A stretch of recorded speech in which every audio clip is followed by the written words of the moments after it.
Então, esse livrinho, mais ou menos 200 páginas, pouco mais de 200 páginas, um pouco mais grosso do que o que nós vimos no programa passado. E nessas 200 páginas, distribuídos em 12 capítulos, mais umas anotações finais, o epílogo e as referências bíblicas.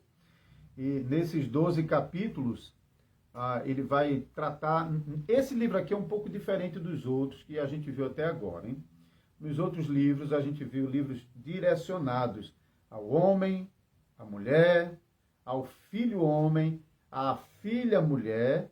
Esse livro aqui, como o próprio subtítulo diz aqui, é um manual bíblico para a criação de filhos. Então, isso aqui é mais para nortear os pais cristãos na instrução dos filhos da aliança. Como pais crentes, homem e mulher, devem trabalhar para que os seus filhos possam seguir na mesma fé. Então pode ver que até a capa é sugestiva, né? Porque mantém aqui a família completa, marido, mulher e filhos.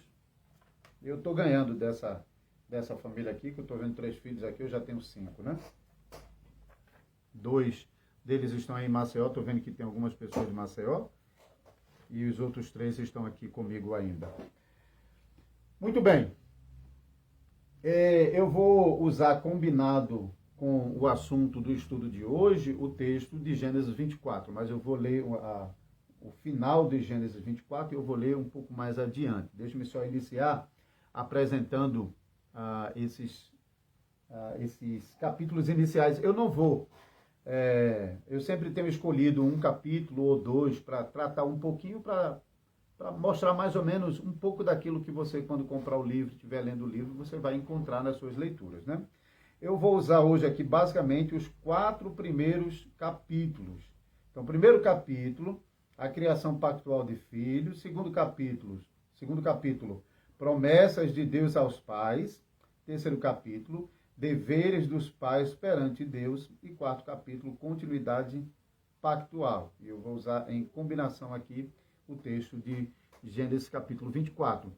Uma coisa que já no começo aqui, Douglas Wilson chama a atenção, e é um pano de fundo que vai permear o restante do livro, é esse caráter pactual da família, a responsabilidade dos pais sobre os filhos da aliança.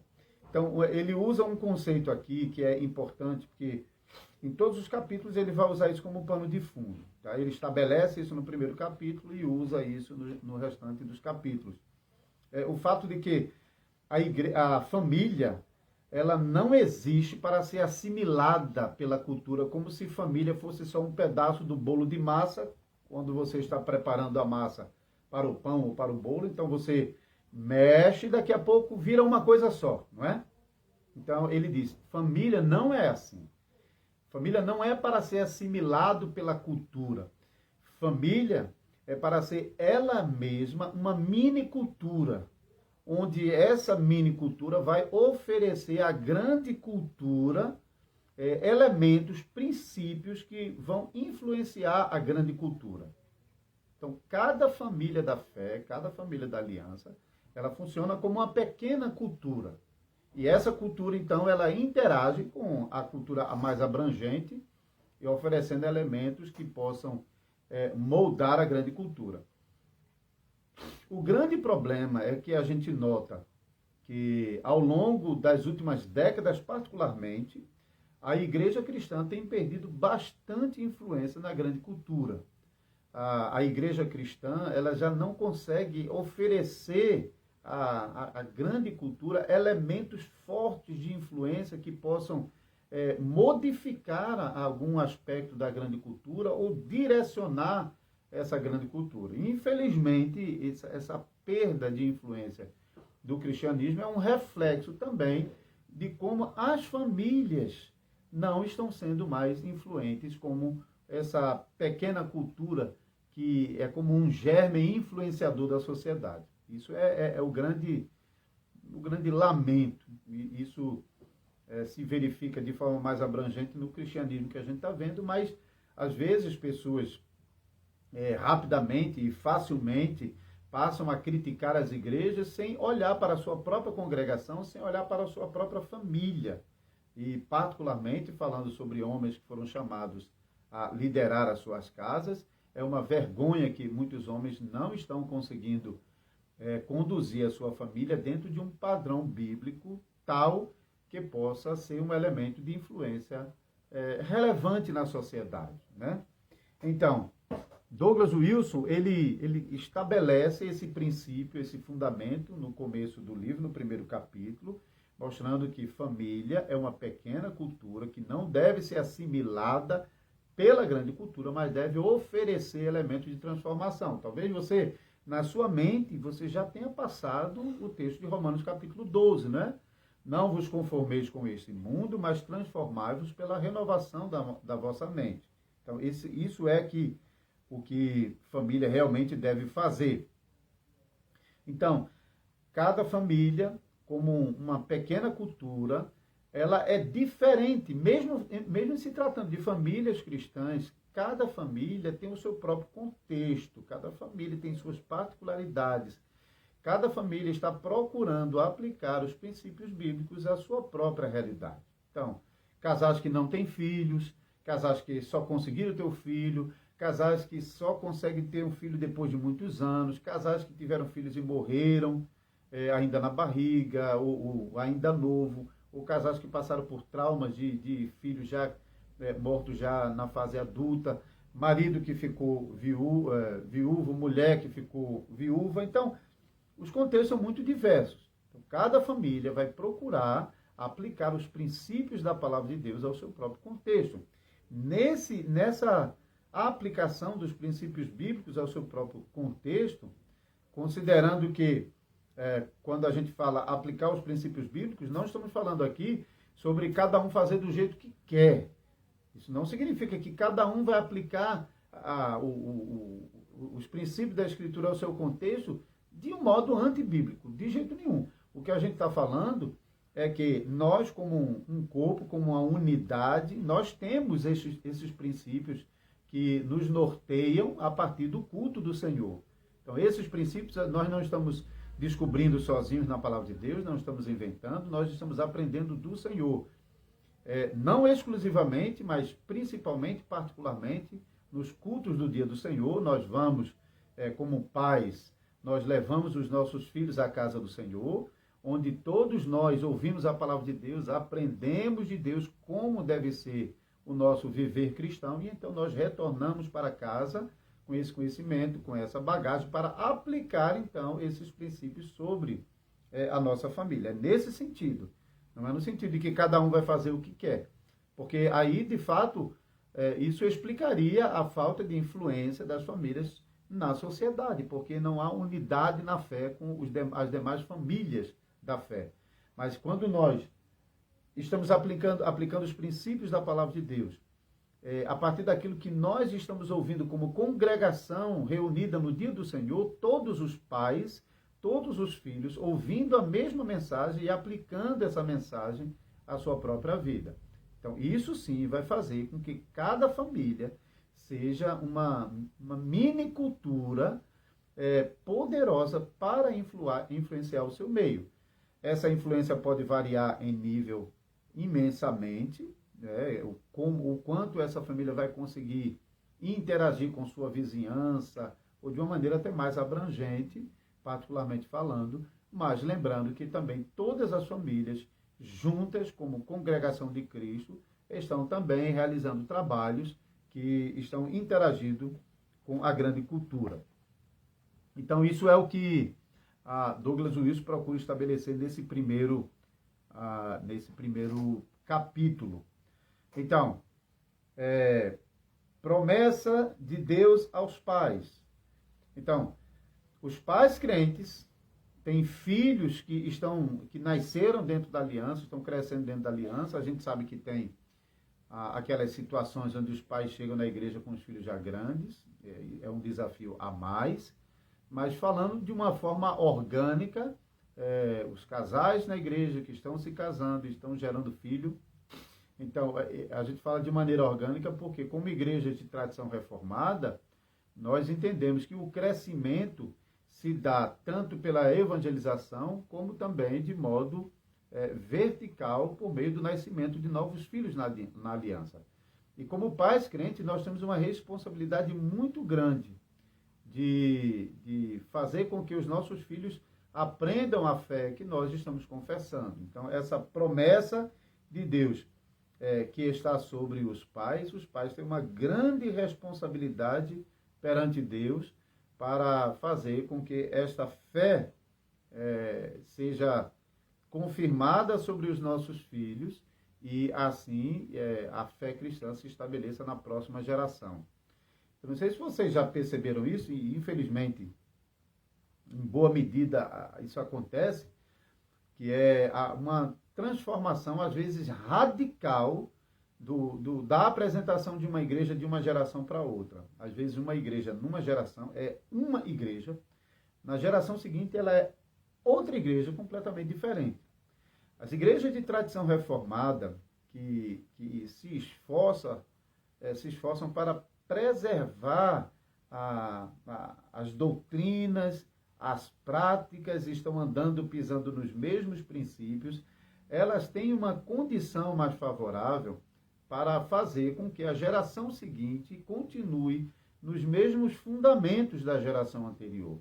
Mas mesmo nós, como igreja de tradição reformada, temos um grande desafio pela frente, porque não é tarefa fácil garantir que a fé que nós confessamos hoje será preservada em nossos filhos e então os nossos filhos levarão essa fé para a próxima geração, de tal modo que se cumpra em nós aquilo que o próprio Deus prometeu de geração em geração, renovando a sua aliança com os filhos de Abraão, como nós cantamos também no Salmo 42. Então, a promessa de Deus que é colocada sobre os pais, agora os pais têm a responsabilidade perante Deus de fazer com que os filhos, essa promessa se estabeleça nos filhos e assim o pacto de Deus conosco possa então permanecer na próxima geração. O que eu estou fazendo aqui é juntar esses 4 primeiros capítulos. Se você tem um livro e você olhar os 4 primeiros capítulos, você tem a criação pactual de filhos, então a unidade da família como uma minicultura que aplica os princípios da palavra de Deus e que no poder do Espírito Santo vai influenciar a sociedade. A promessa de Deus que está nos pais, e como o apóstolo Pedro, aplicando Gênesis 17:7, diz que essa promessa não é apenas para vós, mas para os vossos filhos e para todos quantos os que estão longe e todos quantos o Senhor nosso Deus chamar. Então, o princípio é de que essa promessa não pertence só aos pais, mas também aos filhos. Então, os pais têm a responsabilidade, o dever de instruir os seus filhos nessa promessa e, então, garantir que haja uma continuidade pactual. O capítulo 4, continuidade pactual, fazer com que esta promessa permaneça na geração seguinte. Então, eu não vou tratar os outros capítulos, mas eu estou fazendo a apresentação desses capítulos. Aí, esses princípios que os pais devem estabelecer nessa pequena cultura que é a sua família, você pode pensar em diversos aspectos. Tem alguns aspectos que o próprio Douglas Wilson coloca aqui, como, por exemplo, a criação dos filhos. Quem tem a responsabilidade de criar o ambiente de influência para o desenvolvimento dos filhos? São os próprios pais. Não é precisamente a igreja, também não é a sociedade, nem é governo. O responsável para criar um ambiente que vai influenciar os filhos da aliança é o ambiente da fé, o ambiente da promessa que é estabelecido pelos pais. Daí é muito importante que a casa onde esta família, como pequena cultura, está desenvolvendo-se, esse ambiente deve ser um ambiente fortemente influenciador para os pequeninos, filhos e filhas, preparando esses filhos e filhas para levar essa fé mais adiante na próxima geração. Então você pode pensar sobre os costumes, sobre as tradições, sobre os comportamentos que devem ser ensinados e também os comportamentos que devem ser freados. inclusive por meio da aplicação da disciplina. Então, você pode pensar sobre essas coisas e muitas outras coisas, como os pais, de fato, devem conduzir a sua casa, estabelecendo um ambiente propício. Como as devocionais estão funcionando em casa, como os pais estão conduzindo a casa com a leitura da palavra de Deus, para que os filhos identifiquem o governo dos pais com o governo de Cristo, para que os pais não estejam agindo como tiranos sobre a esposa e sobre os filhos, mas que fique claro para os filhos que aquilo que os pais estão procurando fazer é aplicar os princípios da palavra de Deus. E eles podem verificar isso porque a palavra de Deus está sendo lida diariamente. Então, o filho facilmente pode confrontar o que ele está lendo com aquilo que ele está vendo no governo de seu pai.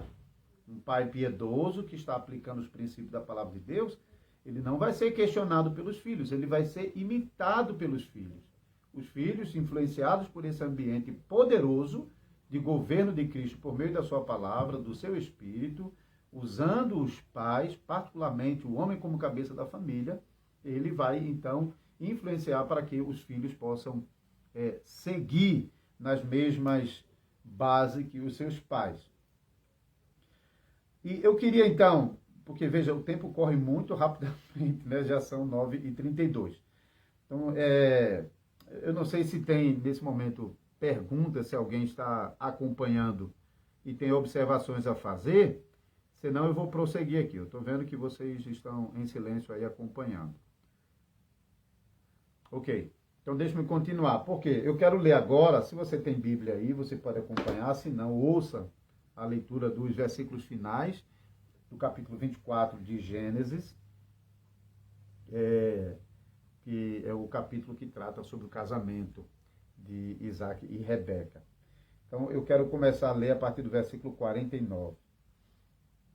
Agora, pois, isso é o servo de Abraão dizendo agora para os pais da moça, isso lá na casa dos pais da moça. Agora, pois, se haveis de usar de benevolência e de verdade para com o meu Senhor, fazei-mo saber. Se não, declarai-mo para que eu vá ou para a direita ou para a esquerda. Então responderam Labão e Betuel. Betuel era o pai de Rebeca, Labão, irmão de Rebeca. Isto procede do Senhor. Nada temos a dizer fora da sua verdade. Eis Rebeca na tua presença. Tomai-a e vai-te. Seja ela a mulher do filho de teu Senhor, segundo a palavra do Senhor. Tendo ouvido o servo de Abraão tais palavras, prostrou-se em terra diante do Senhor. E tirou joias de ouro e de prata e vestidos e os deu a Rebeca. Também deu ricos presentes a seu irmão e a sua mãe. Depois comeram e beberam, ele e os homens que estavam com ele, e passaram a noite. De madrugada, quando se levantaram, disse o servo, permiti que eu volte ao meu senhor. Mas o irmão e a mãe da moça disseram, fique ela ainda conosco alguns dias, pelo menos 10, depois irá. Ele, porém, lhe disse, não me detenhais, pois o Senhor me tem levado a bom termo na jornada. Permiti que eu volte ao meu senhor. Disseram, chamemos a moça e ouçamo-la pessoalmente. Chamaram, pois, a Rebeca e lhe perguntaram, queres ir com este homem? Ela respondeu, irei.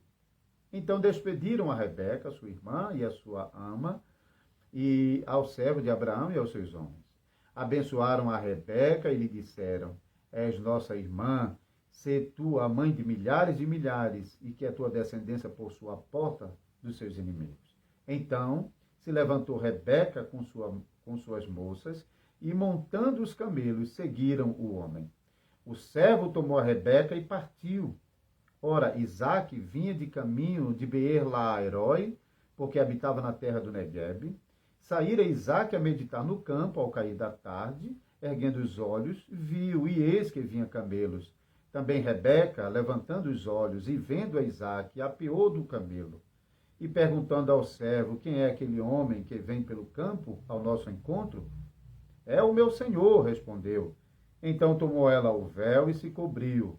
O servo contou a Isaque todas as coisas que havia feito. Isaque conduziu-a até a tenda de Sara, mãe dele, e tomou Rebeca, e esta lhe foi por mulher. Ele a amou, assim foi Isaque consolado depois da morte da sua mãe. Então, isso é a parte final. Esse capítulo é longo, é um capítulo de 67 versículos. Se você quiser ouvir a mensagem sobre esse capítulo, eu convido você a acessar o canal da Igreja Reformada em Caruaru, que foi a pregação do último domingo de noite. Então, essa parte aqui já é a conclusão, quando o servo já está na casa dos pais de Rebeca, apresentam aos pais de Rebeca tudo o que Abraão havia falado e também sobre a proposta de levar Rebeca para ser esposa de Isaac. Então, depois da aprovação dos pais, eles retornam para a terra do Neguebe e Isaac toma Rebeca como sua esposa e a ama. Então, eu estou colocando esse texto aqui porque veja o que acontece aqui no capítulo 24 de Gênesis. Abraão já está velho e Abraão tem a preocupação de que a aliança seja continuada na sua família. E para isso ele precisa providenciar o casamento de Isaac. Então, já nisso vemos a preocupação de Abraão para a manutenção da descendência dele na promessa, porque ele está prestes a morrer. Então, Abraão providencia uma esposa para Abraão, para Isaac. Mas quando ele faz isso, ele também tem o cuidado de não providenciar a esposa para seu filho dentre das mulheres cananeias e nem permite que Isaac saia de Canaã, a terra da promessa, para ir em busca de uma mulher para ele. Então, ele nem podia correr o risco de que Isaac saísse da terra da promessa, porque Isaac tinha que estar na terra da promessa e herdar a promessa em Canaã, em lugar de seu pai Abraão. Então, Abraão não corre o risco de enviar, de repente, Isaac ficar por lá. E também não permite que o servo vá buscar a esposa no meio das cananeias. Então, esses dois cuidados Abraão está tendo para não se misturar e nem perder Isaac de estar dentro da terra de Canaã. Mas, ao mesmo tempo, ele está preocupado em manter a promessa dentro da sua casa por meio do seu descendente Isaac. Esse princípio tem que estar conosco como pais, especialmente homens, que têm a responsabilidade da liderança espiritual do lar. Nós lemos já desde Gênesis 24 que o homem deixará pai e mãe e se unirá à sua esposa e serão os dois uma só carne, não é? Não sei se você já se fez essa pergunta. Por que o texto está falando só do homem, não está falando da mulher? E a mulher, não acontece isso não? A mulher não deixa não a sua casa? Deixa. Mas qual é a diferença? A diferença é que cabe ao homem iniciar uma nova célula de família. Então, de fato, é o homem que se desliga da sua família para compor uma nova célula, para estabelecer uma nova família, uma nova mini-cultura. E o que acontece com a mulher é apenas uma transferência de um ambiente para o outro. Então, a mulher está no ambiente da casa dos seus pais, sendo cuidada pelos seus pais, protegido por pai e irmãos, no ambiente onde ela é protegida, onde ela é suprida, não é? Onde ela é preparada para a sua fase adulta e para a constituição de um novo casamento. Então, a mulher, ela é transferida de debaixo do governo do pai, enquanto solteira, para debaixo do governo do marido no momento do casamento. A mulher, ela não permanece só em nenhum momento, não. A mulher, ela foi feita para estar debaixo da supervisão e do cuidado do homem. É claro que tem situações onde isso não funciona, tem, viúvas, divorciados, solteiros, mas são situações que não são situações ordinárias, são situações que, em boa medida, acontecem à razão do pecado. Mas o padrão que Deus colocou desde a criação Deus criou o homem e criou a mulher e colocou a mulher protegida pelo homem aqui, do lado do homem, debaixo do governo do homem. Então, a mulher sai de debaixo do governo do homem, do seu pai, para ir para debaixo do governo do seu marido. Então, é uma transferência de uma autoridade a outra, da autoridade do pai para a autoridade do marido. O marido, sim, se desligou da casa dos seus pais para constituir uma nova família. Quando o marido faz isso, ele vai trazer consigo toda a sua herança, aquilo que nós já mencionamos de costume, de tradição, de padrão moral, de comportamento, de disciplina, de trabalho.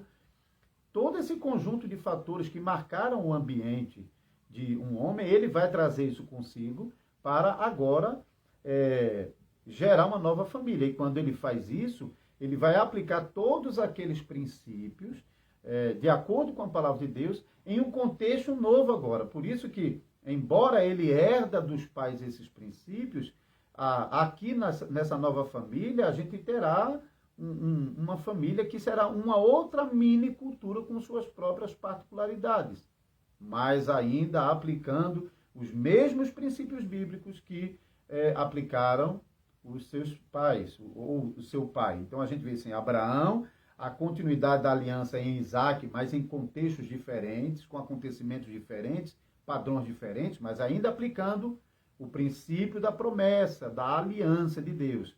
Depois em Jacó, mesma coisa. Depois nos 12 filhos de Israel, mesma coisa. Cada família é uma nova minicultura que ainda está herdando todos esses padrões dos seus pais e aplicando esses padrões de acordo com os princípios bíblicos, mas ainda em seu próprio contexto.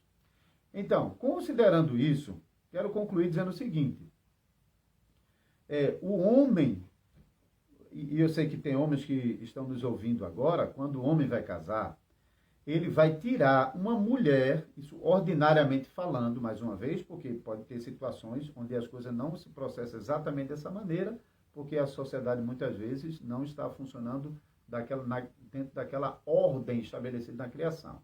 Mas ordinariamente falando, o homem, ele vai na casa da mulher para tirar a mulher de debaixo da proteção, da guarda, do conforto, do ambiente onde a mulher está sendo suprida. Então, imagine, a mulher está ali, dentro do ambiente da casa dos pais, recebendo tudo o que ela precisa.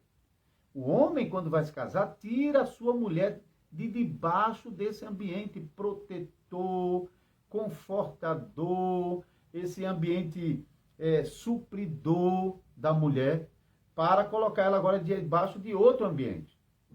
Agora, você imagina um homem que não traz, um homem cristão, eu nem quero falar sobre ímpio, um homem cristão que não traz boas bagagens dos seus pais, ou porque os pais não puderam lhe oferecer uma boa bagagem para que ele possa aplicar esses padrões que ele está trazendo de acordo com os princípios da palavra de Deus.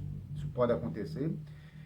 Ou ele mesmo não está levando em consideração, não está honrando, não está valorizando essa bagagem, esses padrões que ele está herdando dos pais para aplicá-los de acordo com os princípios da palavra de Deus em seu próprio contexto.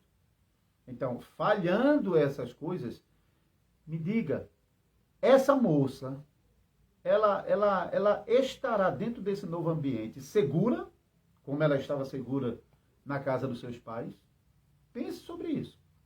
Um homem não tem direito de tirar uma moça de dentro da casa dos seus pais, do ambiente seguro da casa dos seus pais, trazer para um ambiente diferente dela, do que ela estava, e um ambiente onde ela não tem a mesma segurança, a mesma confiança que ela tinha lá na casa dos pais.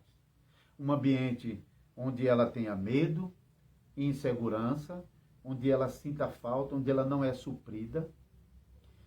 Pense sobre o que Isaac está fazendo. Isaac, o que há de talvez particular aqui é que Isaac não está indo lá na casa dos pais, o que seria ordinário, mas há uma explicação aqui, como eu já mencionei. Abraão não deixa Isaac ir, porque a preocupação de Abraão é que Abraão não deixa a terra da promessa. Quem está ouvindo as pregações que eu tenho trazido na congregação em Gênesis já entende isso, porque eu tenho várias vezes enfatizado que Canaã era a terra da promessa para Abraão e seus descendentes. Então, Deus está afastando de Canaã qualquer um que pudesse ser uma concorrência a Abraão. Ele afastou Ló, afastou Ismael. Na hora de sepultar Sara, Abraão não sepultou na sepultura dos cananeus. Na hora de casar, Deus não está deixando Abraão casar Isaac com as filhas dos cananeus. E também não está deixando que Isaac saia da terra da promessa. Então, a terra da promessa era a terra onde ele deveria permanecer. Por causa disso, Abraão não está deixando ele ir na casa da moça. E então ele via um servo como seu representante. Mas apesar disso, se você vai ler essa narrativa até antes do que nós lemos, antes do versículo 49, o servo expõe tudo que Isaac poderia oferecer para a sua esposa. Então, ele tinha a aliança de Deus com seus pais, ele tinha a herança dos seus pais, né? Então ele foi preparado para isso. E note que no último versículo, o texto claramente diz que depois de Isaac ter tomado Rebeca como sua esposa, ele a amou.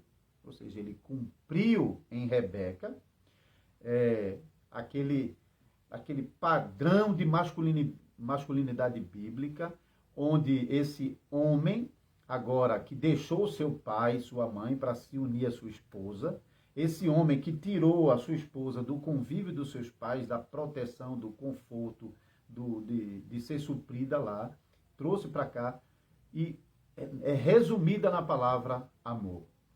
Isaac amou Rebeca. Ou seja, Isaac garantiu a Rebeca que ela não teria menos aqui do que ela tinha lá na casa de seus pais. Nenhum homem tem direito de tirar uma moça de dentro da casa dos seus pais para oferecer a ela menos do que aquilo que ela tinha na casa dos seus pais. A nível, não estou falando financeiramente, estou falando a nível de proteção, de segurança, de suprimento, de amor, de cuidado. O homem é chamado a cuidar da sua esposa. Uma mulher não pode sentir em casa insegurança quando ela deveria estar segura, protegida, acolhida, amparada, amada por seu marido. Então, os pais têm uma grande responsabilidade de preparar os filhos, homens e mulheres, para que possam contrair casamentos no Senhor e assim perpetuar a aliança nas próximas gerações. E os filhos também devem ter a responsabilidade de carregar a bagagem, os padrões herdados de seus pais, aplicar esses padrões de acordo com os princípios bíblicos, no seu próprio contexto, na geração de uma nova minicultura, e assim, por meio dessa minicultura, oferecer elementos transformadores, poderosos para a influência da sociedade.